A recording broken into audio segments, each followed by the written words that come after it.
I need to tell you something that happened to me 26 days ago. That's going to sound absolutely impossible, but I swear on everything I hold sacred that every word is true. I was sitting alone in the Garden of Gethsemane at dawn, completely overwhelmed by wondering what could possibly move the heart of an all-powerful God to tears, when Jesus appeared beside me and revealed his heart-shattering response about what makes God cry that will destroy you emotionally and transform everything you think you know about divine love, and what breaks the Father's heart most about his relationship with humanity. What he showed me didn't just answer my curiosity about God's emotions. It completely revolutionized my understanding of divine vulnerability and gave me insights about what moves God to weeping that are more devastating and beautiful than anything I'd ever imagined about the depth of his love for us and the things that wound his heart beyond description. But before I begin my story, let me know in the comments where you are listening from and what time it is. I just want to know I'm not alone in this. And if you feel moved by what you hear, consider subscribing. It helps give me the strength to speak my truth.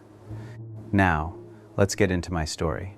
I'm recording this from a quiet stone bench in the Mount of Olives overlooking Jerusalem, where I'm taking a peaceful morning break during a pilgrimage focused on understanding the emotional heart of God and the depth of divine love for humanity.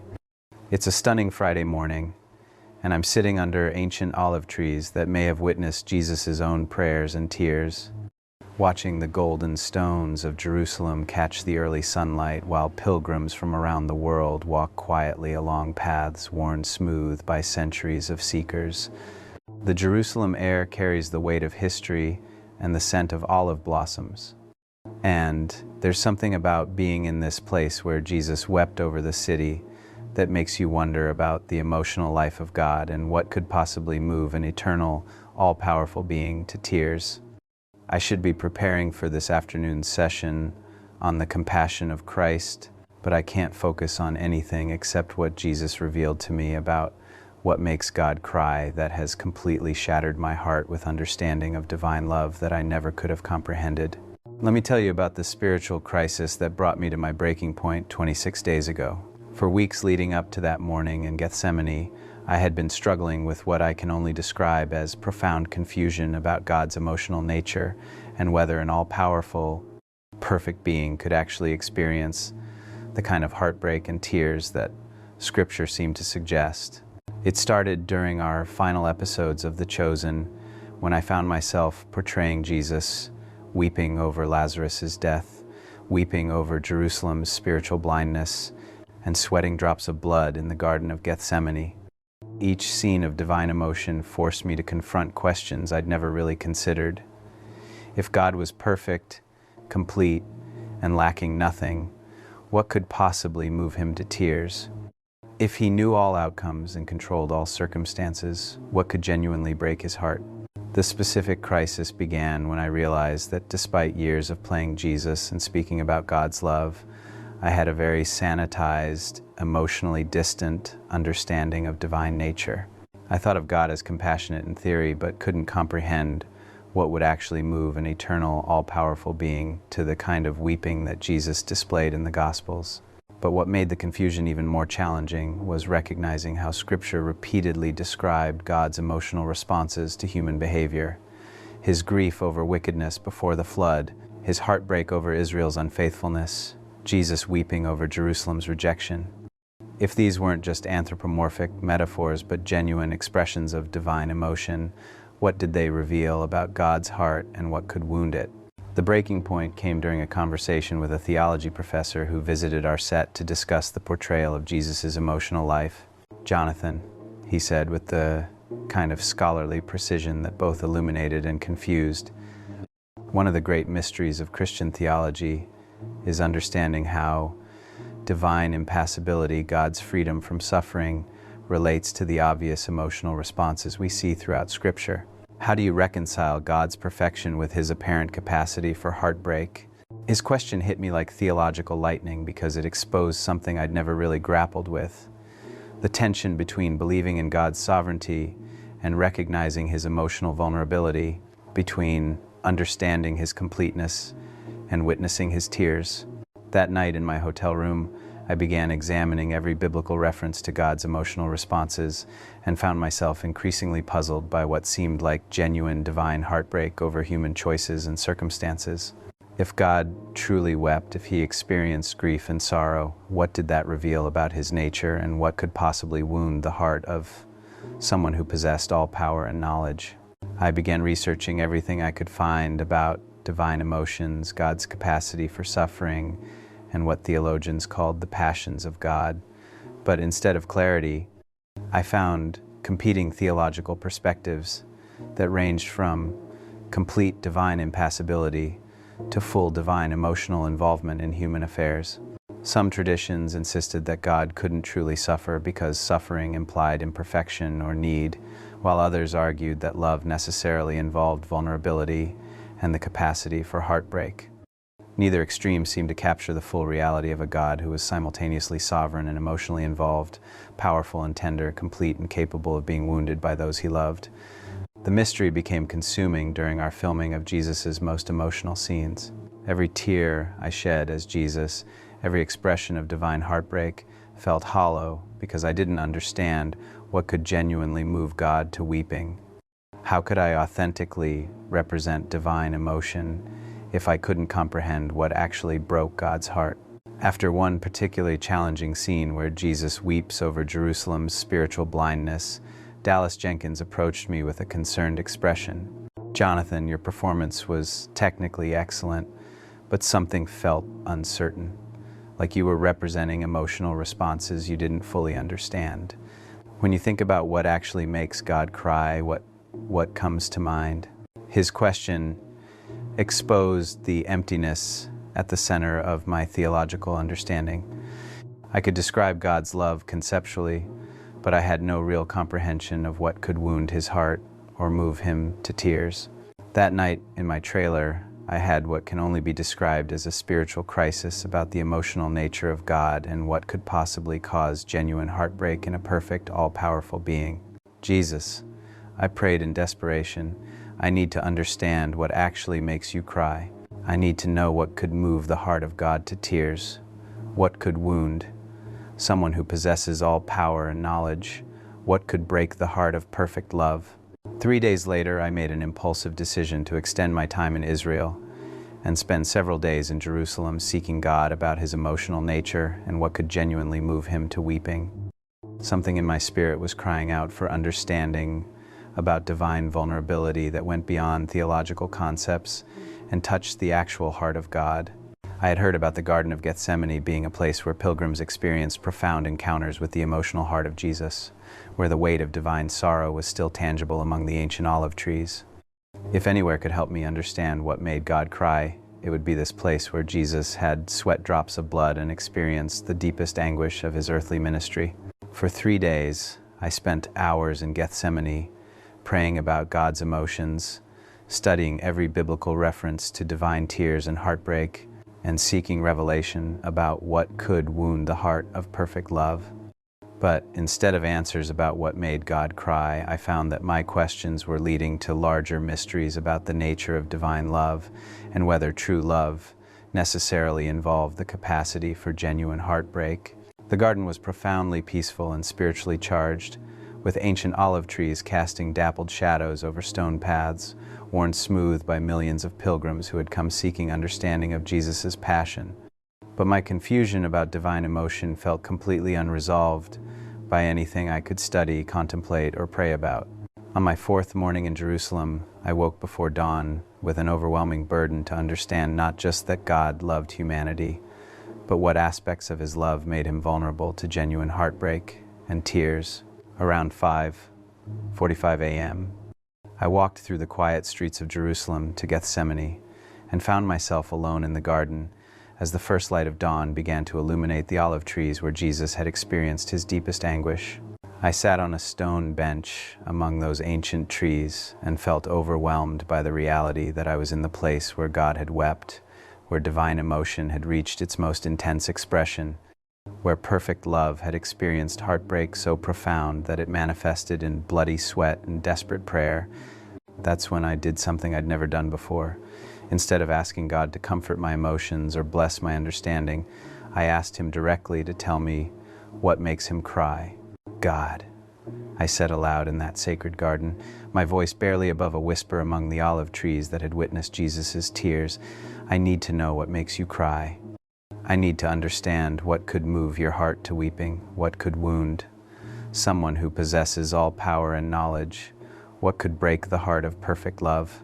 The garden was quiet except for the distant sounds of Jerusalem awakening and the gentle rustling of ancient olive leaves in the morning breeze.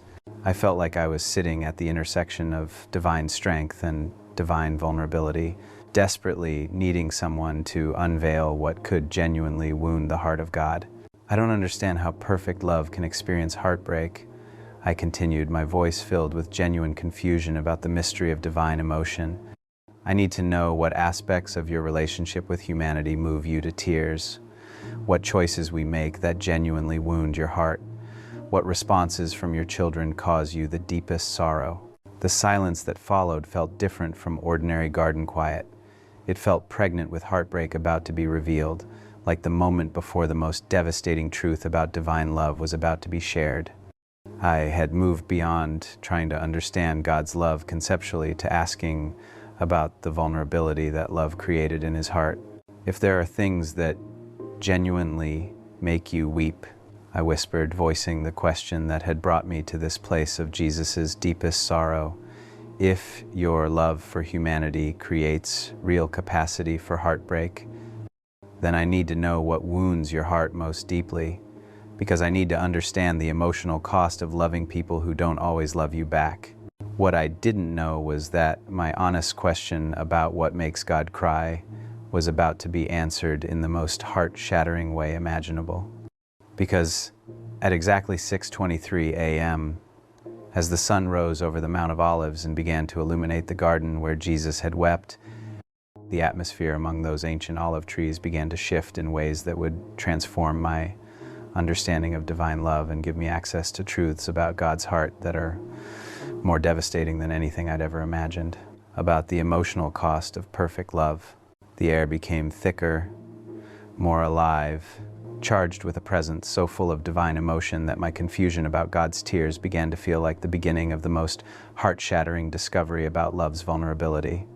The temperature didn't change, but reality itself felt more tender, as if I was about to witness something that would revolutionize not just my questions about divine emotion, but my entire comprehension of what it cost God to love humanity. And then, sitting on the stone bench beside me, as naturally as if he had been weeping in that garden all along, was Jesus. His presence filled Gethsemane with such overwhelming sense of divine vulnerability that my questions about God's emotions seemed suddenly like the most important inquiries about the most beautiful and devastating truth in existence. He was looking at me with eyes that held both infinite strength and profound tenderness, someone who possessed all power but had chosen to make his heart vulnerable to the deepest kind of heartbreak that love could experience. "Jonathan," he said, his voice carrying both the authority of divine power and the trembling of someone whose heart was easily moved to tears. "Thank you for asking about what makes me cry, instead of just accepting that I love you. Now I can share my heart about what wounds me most deeply, and I promise you, what makes God cry will shatter your heart, because it reveals the cost of loving people who have the freedom to choose whether to love me back." Jesus settled beside me on that stone bench in Gethsemane, and his presence transformed the ancient garden into what felt like the most sacred confessional, where the deepest wounds of divine love were about to be revealed. The confusion about God's emotions began to feel like the beginning of the most heart-shattering discovery about the vulnerability that perfect love created. "The first thing that makes me cry," he began, his voice already trembling with emotion that made my own heart break before he even continued, "is when my children believe the lie that I don't love them. Every time someone I died for looks in the mirror and thinks they're unlovable, every time someone concludes that their mistakes have disqualified them from my affection, every time someone believes they're too broken for me to cherish, it shatters my heart." I felt something devastating, stirring in my understanding as he continued, tears already streaming down his face. When the teenager in Ohio cuts herself because she believes she's worthless. When the businessman in Chicago drinks himself unconscious because he thinks he's a failure. When the single mother in Atlanta cries herself to sleep, believing she's not enough. Each moment when someone I love rejects the truth of how precious they are to me, breaks my heart in ways you cannot imagine. This was already shattering me with a perspective on divine heartbreak I'd never considered. The second thing that makes me cry, Jesus said, his voice breaking with centuries of accumulated sorrow, is when people I've forgiven refuse to forgive themselves. I watch my children carry guilt for sins I've already erased, shame for mistakes I've already covered, condemnation for failures I've already redeemed. Their inability to receive the forgiveness I've freely given wounds me more deeply than their original sins ever did. This was devastating me with the realization of how deeply self-condemnation wounded God's heart. When someone prays for forgiveness for the 1,000th time for something I forgave the first time they asked, he explained with such anguish that I felt his heart break. When someone lives in spiritual prison, despite the fact that I've already opened the door, when someone believes they have to earn what I've already given as a gift, their rejection of my grace hurts me more than their rejection of my law. The third truth went even deeper. What makes me cry is watching my children choose lesser loves over the perfect love I offer. I see them searching desperately for significance in careers that will end, for security in possessions that will decay, for identity in relationships that will disappoint, while I'm offering them worth that's eternal, security that's unshakable, and love that will never fail. I thought about how often people sought fulfillment in temporary things while God offered eternal satisfaction. When someone chooses addiction over intimacy with me, he continued with infinite tenderness. When someone pursues fame instead of my approval, when someone seeks validation from people who can't give it, instead of receiving it from the one who delights in them, I weep because they're choosing emptiness over fullness, temporary pleasure over eternal joy. The fourth truth was perhaps the most heartbreaking. I cry when my children hurt each other in my name. Every time someone uses my words to wound instead of heal. Every time someone claims to follow me while harboring hatred in their heart.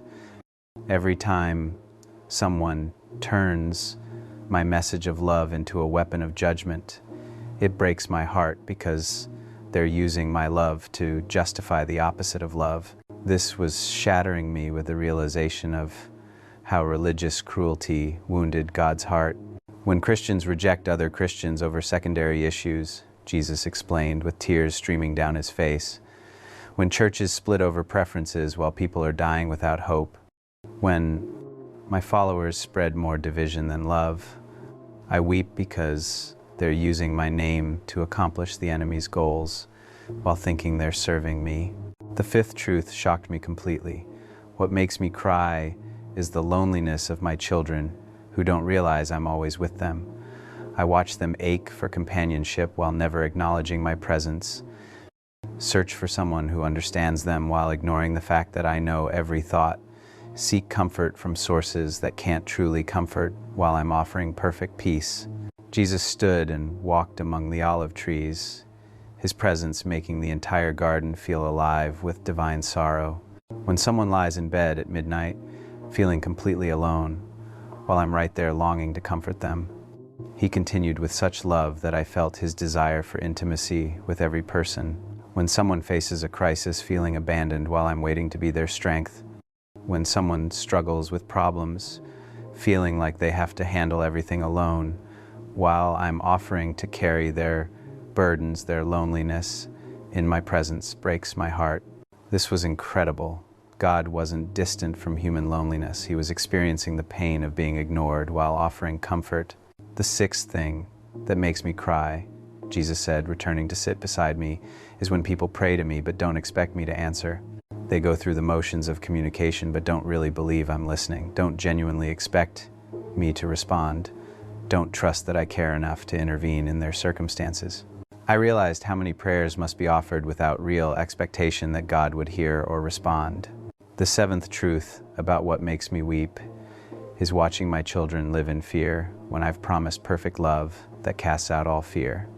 I see them paralyzed by anxiety about futures I'm already preparing, tormented by worries about problems I've already solved, terrified of circumstances I'll never allow to ultimately harm them. This was revealing God's heartbreak over human fear in the face of divine promises. When someone loses sleep over financial problems while I own everything, he continued. When someone panics about their children's future while I love their children more than they do. When someone fears death, while I've already conquered it, their fear in the face of my promises wounds my heart because it suggests they don't really trust my character or my power. The eighth truth revolutionized my understanding of what wounded God. I cry when my children waste their lives on things that don't matter while missing the purposes I created them to fulfill. I watch them spend decades building careers that won't last while neglecting the eternal impact they could have, pursuing achievements that will be forgotten while ignoring the legacy that could last forever. I thought about how many people live their entire lives without discovering their divine purpose. The ninth thing that brings me to tears is the prayers I never hear, not because I can't hear them, but because my children never pray them. I know the depths of their hearts, I understand their deepest needs, but they never bring those needs to me in prayer. They suffer alone with burdens I'm longing to carry, struggle with problems I'm waiting to solve. This was breaking my heart with the realization of how much God longed for deeper communication. When someone struggles with depression but only prays about surface issues, he explained with such compassion that I felt his desire for authentic relationship.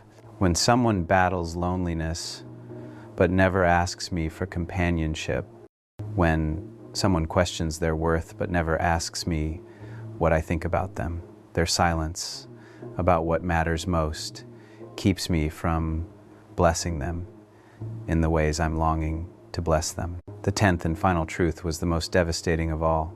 What makes me cry most of all is when my children come to the end of their earthly lives and realize how much time they wasted not knowing how much I loved them. In their final moments, they see clearly what I've been trying to show them all along, that they were precious to me beyond measure, that every moment of their lives mattered to me, that I was always closer than they realized. Jesus reached out and touched my heart, and suddenly I could feel what God felt when his children missed the depth of his love, not anger at their blindness, but profound sorrow over the joy they had missed, the intimacy they had avoided, the security they had never experienced despite it being freely offered. "Jonathan," he said with such love and heartbreak that I felt my entire understanding of God's emotions being shattered and rebuilt. What makes God cry isn't human imperfection, it's human rejection of his perfect love. It's not your sins that wound my heart most deeply, it's your failure to understand how completely those sins are forgiven. It's not your weaknesses that break my heart, it's your inability to rest in my strength. The garden fell silent as this revelation began to shatter me with understanding of divine love that was more vulnerable, more tender, more easily wounded than anything I'd ever imagined about God's heart. "But how do you bear it?"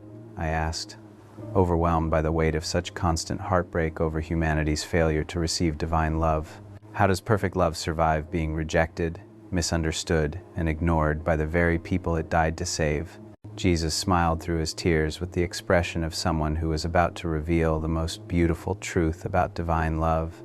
Because every time one of my children finally understands how much I love them, every time someone receives my forgiveness and stops condemning themselves, every time someone trusts me with their fears and finds my peace, that joy is so great that it makes all the heartbreak worthwhile. He gestured toward the city of Jerusalem, spread out below us. Right now, as we speak, there's a woman in that city who just realized she's forgiven, a man who just discovered he's not alone, a child who just understood how precious they are to me. Every person who receives my love fills my heart with such joy that it redeems all the tears I've shed over those who haven't yet understood. As Jesus began to fade slightly, signaling our conversation was nearing its end, he left me with the most shattering truth of all. "Jonathan, what makes God cry reveals that my love for humanity isn't theoretical, it's intensely personal, easily wounded, and more vulnerable than anyone realizes. I don't love you from a distance. I love you so deeply that your pain becomes my pain, your rejection wounds my heart, and your acceptance of my love fills me with indescribable joy. His final words came with the authority of perfect love. Remember this brokenness.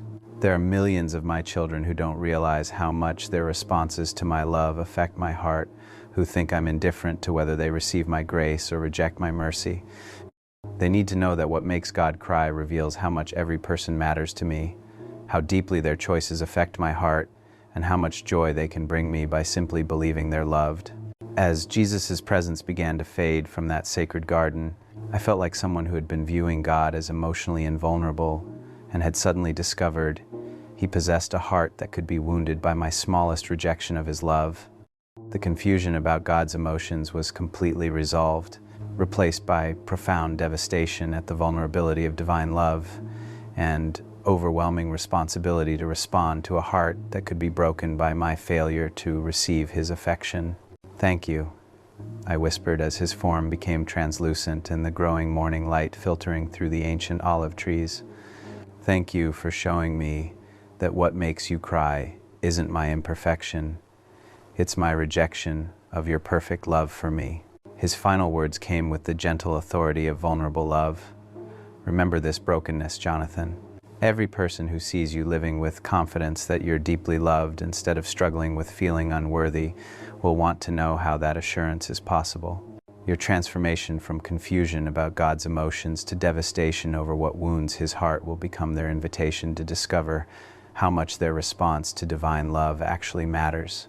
And then he was gone, leaving me alone in Gethsemane with the most heart-shattering understanding of God's emotional nature I had ever received. But this wasn't just overwhelming revelation, it was a complete transformation of how I related to God's love, received his forgiveness, and approached ministry to people who struggled with feeling unloved or unworthy. The first thing I did was something I'd never done before. I spent 2 hours in that garden weeping over every time I had rejected God's love by believing I was unworthy. Every moment I had wounded his heart by refusing to forgive myself. Every instance I had chosen lesser loves over his perfect affection. Instead of feeling condemned, I felt heartbroken that my responses to his love actually affected his heart. This wasn't just improved spirituality, it was relational transformation based on understanding that God's love made him vulnerable to being wounded by my rejection of his affection. When I left Gethsemane that morning, the transformation was immediately evident in how I approached my relationship with God and conversations with people who struggled with self-worth and spiritual confidence. Instead of offering general encouragement about God's love, I began helping people understand how their responses to divine love actually affected God's heart. The change was dramatic when I called my friend Sarah, who had been battling depression and self-condemnation for months. "Sarah," I said with newfound urgency and tenderness, "I need you to understand something that will change how you see yourself and God.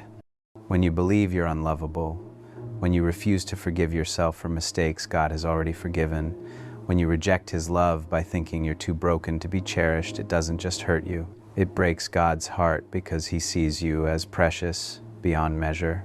I shared my encounter with Jesus about what makes God cry, his heart-shattering revelation that divine love was vulnerable to being wounded by our rejection of his affection, the complete transformation of my understanding from viewing God as emotionally distant to recognizing his heart could be broken by my failure to receive his love.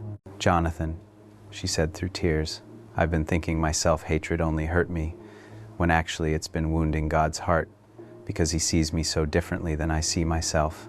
To know that my response to his love actually matters to him, that I can bring him joy by simply believing I'm loved, that changes everything about how I want to treat myself." 2 weeks after my encounter with Jesus, I received an invitation to speak at a conference for people struggling with self-worth and spiritual condemnation.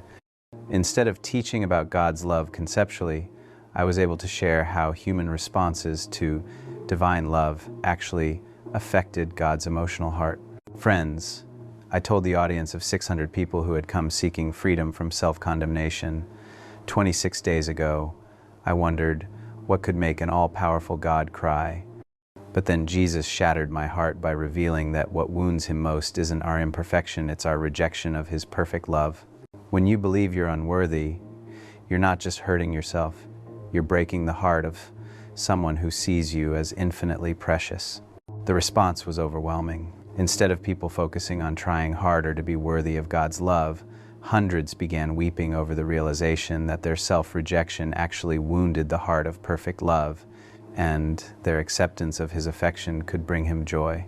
I've been living in shame for 20 years, thinking it only affected me, said Patricia Martinez, a woman in her 50s. To know that my self-condemnation actually wounds God's heart because he loves me, that makes me want to receive his love, not just for my own healing, but to stop hurting someone who sees me as precious. Dr. Michael Chen, a Christian counselor, was moved to tears. I've been helping people understand God's love for their own benefit, but understanding that their response to divine love actually affects God's heart, that transforms self-acceptance from personal healing to relationship with someone whose feelings can be hurt by our self-rejection. 3 weeks after my encounter with Jesus, the change was evident to everyone in my life who dealt with spiritual and emotional struggles. My entire approach to ministry had shifted from helping people feel better about themselves to helping them understand how their responses to God's love actually affected his heart. Elizabeth Tabish noticed the transformation during a conversation about her struggles with feeling inadequate as an actress and Christian. Jonathan, something's completely different about how you talk about God's love lately. Instead of just encouraging people to receive it, you seem to be helping them understand that their response to it actually matters to God emotionally. What happened in that garden? I shared my encounter with Jesus about what makes God cry, his revolutionary revelation that divine love was vulnerable to being wounded by human rejection, the complete transformation of my understanding from viewing God as emotionally invulnerable to recognizing that our responses to his love could bring him either heartbreak or joy. I've been rejecting compliments and love from others my whole life, thinking it was just humility, she said with obvious recognition. But if God's heart can be wounded by my rejection of his love, then my self-condemnation isn't humility, it's actually hurting someone who delights in me. George Xanthus joined our conversation with his own realization. I've been carrying guilt for past mistakes even after confessing them repeatedly, thinking it showed I was taking sin seriously. But if God's heart breaks when I refuse to accept the forgiveness he's already given, then my guilt is actually wounding the one who died to free me from it. 1 month after my encounter with Jesus, I received an invitation that demonstrated how quickly spiritual transformation affects ministry opportunities. A major Christian counseling organization asked me to keynote their annual conference specifically about helping people understand how their relationship with themselves affected their relationship with God. Jonathan, said the conference director during our planning call, there's something different about your approach to self-worth issues lately. You seem to understand that people's relationship with themselves is actually part of their relationship with God, that self-rejection affects divine love rather than just personal well-being. The speaking engagement became one of the most transformative conferences I'd ever participated in, not because of counseling expertise or psychological insights, but because I was sharing from fresh understanding of how human responses to divine love actually affected God's emotional heart. What makes God cry? I told the audience of 200 counselors and ministry leaders, isn't human imperfection, it's human rejection of his perfect love. When your clients reject themselves, refuse to forgive themselves, or choose lesser loves over divine love, they're not just hurting themselves, they're wounding the heart of someone who sees them as precious beyond measure. The response was unprecedented. Counselors began incorporating understanding of God's emotional vulnerability into their therapy approaches, helping clients see self-acceptance not just as personal healing, but as response to someone whose feelings could be affected by their self-treatment. I've been a Christian counselor for 15 years, said Dr. Patricia Williams, but I never understood that my client's self-rejection actually wounded God's heart. When people realize their response to divine love affects God emotionally, it transforms self-acceptance from self-help to relationship with someone who can be hurt by their self-condemnation. 6 months after my encounter with Jesus, word had spread throughout the Christian community about my transformation from confusion about God's emotions to devastation over what wounded his heart. I began receiving invitations from churches, counseling centers, and spiritual formation programs specifically focused on helping people understand that their responses to God's love actually affected his emotional well-being. Jonathan, said Pastor Sarah Martinez, who led a church with many people struggling with self-worth, your message about what makes God cry is exactly what our congregation needs to hear. Too many believers think their relationship with themselves is separate from their relationship with God, when actually their self-treatment affects his heart directly. These speaking opportunities led to developing a comprehensive ministry focused on helping people understand that receiving God's love was not just personal benefit, but response to a heart that could be wounded by rejection or filled with joy by acceptance. 1 year after my encounter with Jesus, the transformation was evident in every aspect of my approach to self-worth, forgiveness, and ministry to people struggling with spiritual condemnation. My ability to help people receive God's love had deepened dramatically because I understood that their acceptance or rejection of divine affection actually affected God's emotional heart. Most remarkably, my own relationship with God had been completely revolutionized. Instead of viewing him as emotionally distant from my struggles with self-acceptance, I understood that his heart was vulnerable to being wounded by my self-rejection and filled with joy by my confidence in his love. There's something different about your relationship with God lately, observed my spiritual director during one of our regular meetings. You seem to relate to him like someone whose feelings can be affected by how you treat yourself, rather than just seeking his help with your problems. 1 year after my encounter with Jesus, I received a message that demonstrated the ripple effect of understanding God's emotional vulnerability.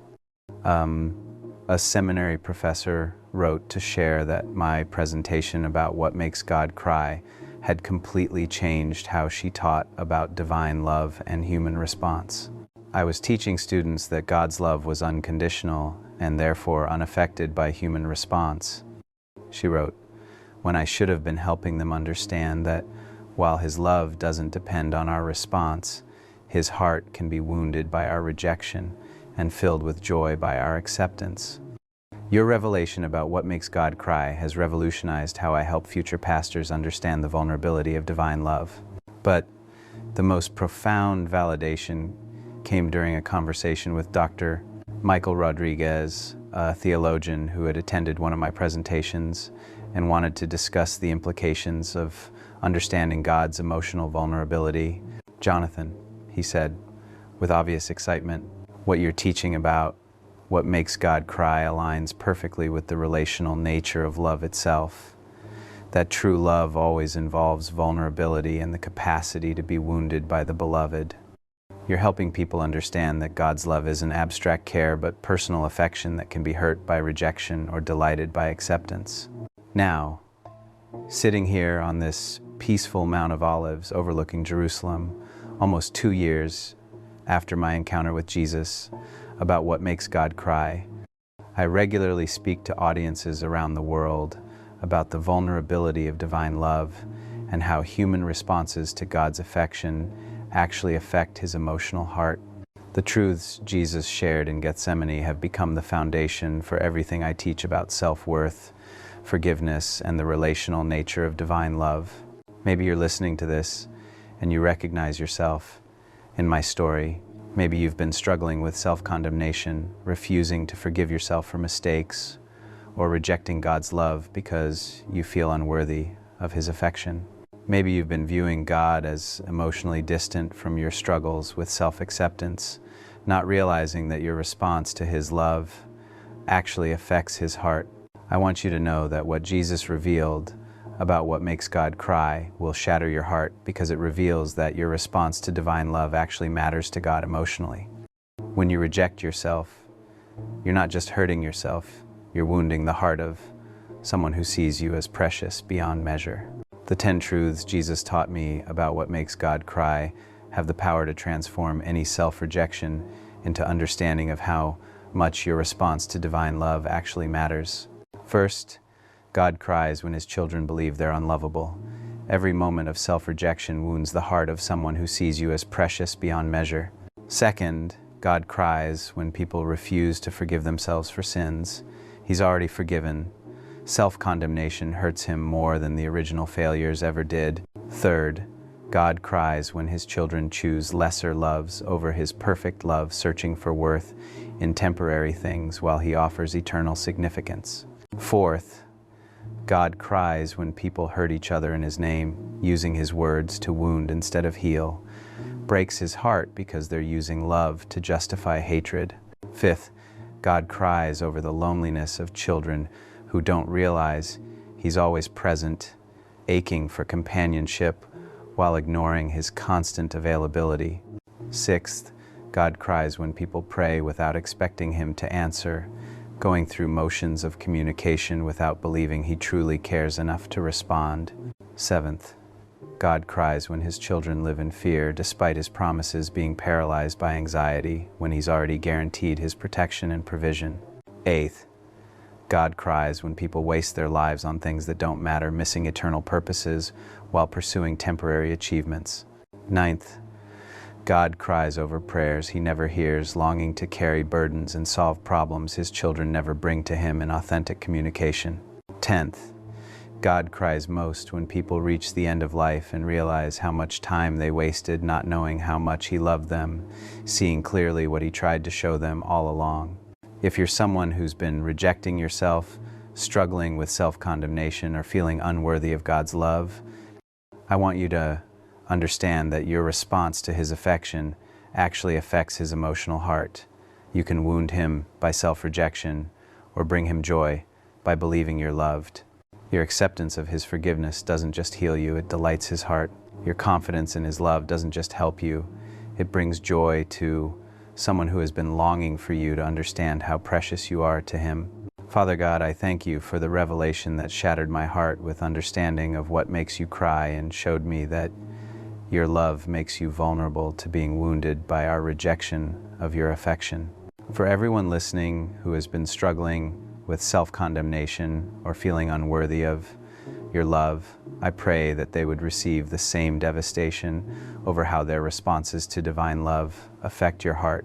For those who have been rejecting themselves, help them understand that they're not just hurting themselves, they're wounding your heart because you see them as infinitely precious. For those who have been refusing to forgive themselves, help them realize that their self-condemnation hurts you more than their original mistakes ever did. For those who have been choosing lesser loves, help them understand that you're offering perfect love that makes all other pursuits pale by comparison. Help all of us to respond to your love, not just for our own benefit, but because our acceptance of your affection brings you joy, and our rejection of it wounds your heart. Thank you for showing us that what makes God cry reveals how much we matter to you and how deeply our responses to your love affect your emotional well-being. In Jesus' name, amen. The truth I learned in that sacred garden is the truth that can shatter anyone's heart with understanding of divine vulnerability. What makes God cry isn't human imperfection, it's human rejection of his perfect love. Your response to his affection doesn't just affect you, it affects his emotional heart. You can wound God by believing you're unlovable when he sees you as precious. You can hurt him by refusing forgiveness he's already given. You can break his heart by choosing lesser loves when he's offering perfect love. But you can also bring him incredible joy by simply believing you're loved, by receiving his forgiveness, by trusting his heart for you. Your acceptance of divine love doesn't just heal you, it delights the heart of someone who has been longing for you to understand how much you mean to him. Thank you for letting me share the most heart-shattering discovery about God's emotional nature I've ever received. I love you all, and God loves you so much that your response to his affection can either wound his heart or fill it with indescribable joy.